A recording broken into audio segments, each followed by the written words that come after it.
Now we're going to hear from Congressman Adam Smith of Washington State. He is the top Democrat on the House Armed Services Committee. Good morning, Congressman. Thanks for joining us. Good morning. Thanks for having me on. So given your role in armed services, and you're also a lawyer by training, do you believe the president is acting legally in calling up active duty military? I do not. The statute that he is using technically gives him the authority to use troops in this manner, but only in the case that there's the risk of a rebellion, and that is certainly not the case here. So as he has done in a number of areas, he's taking emergency authority that was meant for very narrow, specific circumstances, and just broadening it beyond all recognition. I think the courts would strike down this authority if the court case got there. But President Trump's not particularly interested in following the law. I agree with Senator Reid. I agree with Governor Newsom.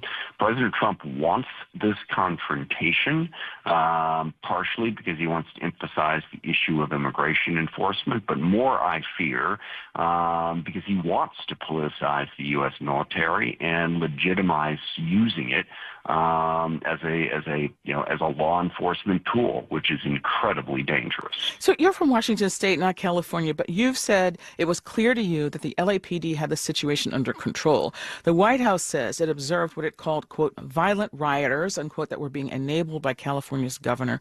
Why do you think you're looking at the same thing but coming to such different conclusions?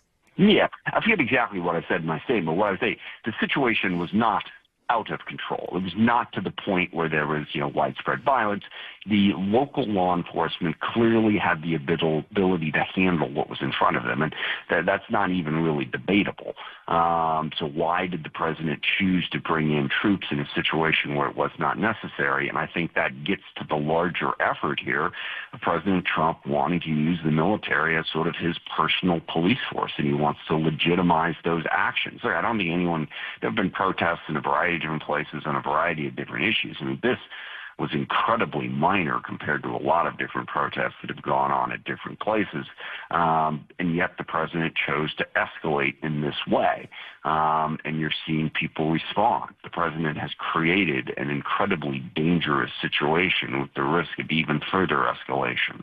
So I can imagine that it is somewhat galling to someone like yourself who was trapped on Capitol Hill during the January 6th mob attack on the Capitol when the President Trump took many hours to condemn the violence or call for reinforcements for the law enforcement officers who were trying to hold the Capitol and protect people like yourself then.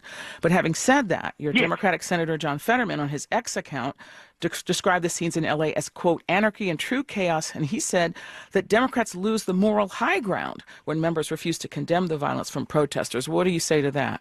Two quick points on that. First of all, absolutely. We had an actual insurrection on January 6th here at the Capitol.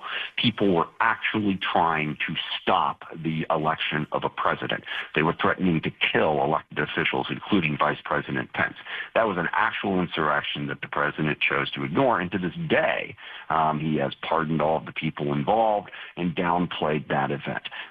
So that is completely unacceptable. Second, what was going on in Los Angeles, there was a protest. The protest was fine. The violence that erupted out of it was not fine. But again, local law enforcement could have handled that.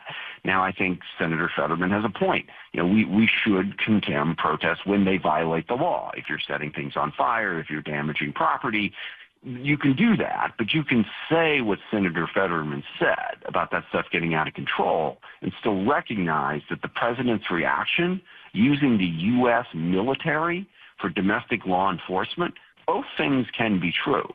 It can be true that protesters should not damage property, threaten people, and it can also be true that the president calling in the U.S. military for something like this, given his history and what he has said, threatening to arrest the governor of California, it is clear the president is attempting to use the military and to exercise a level of control over this country that our Constitution has clearly said no president should do. We should be worried about the authoritarian approach President Trump is taking. So if you have a couple more minutes for me, are you hearing concerns from other than Democrats at this point? Are any of your Republican colleagues concerned about the president's use of active duty military to address a domestic situation? Well, if they are, they're keeping it to themselves, as they often have. They've let President Trump get away with absolutely everything. Things they said they completely opposed, didn't support. Trump does it. they don't say a thing. Look, the Republicans in Congress need to start standing up for law and the Constitution and stop simply bowing to whatever Donald Trump says he wants to do. But if this is in fact a concern of governance, of appropriate governments, and in fact, in your opinion, represents sort of another constitutional question, as it were, wouldn't you think that some Republicans would be concerned about that? They have institutional authority as well that they would be interested in defending. You don't think? I would think they would be concerned about that. But again, you've seen the pattern in a whole series of issues. I mean, we've had Republicans who have been passionate advocates for foreign aid stand by where the president completely shut down the entire program.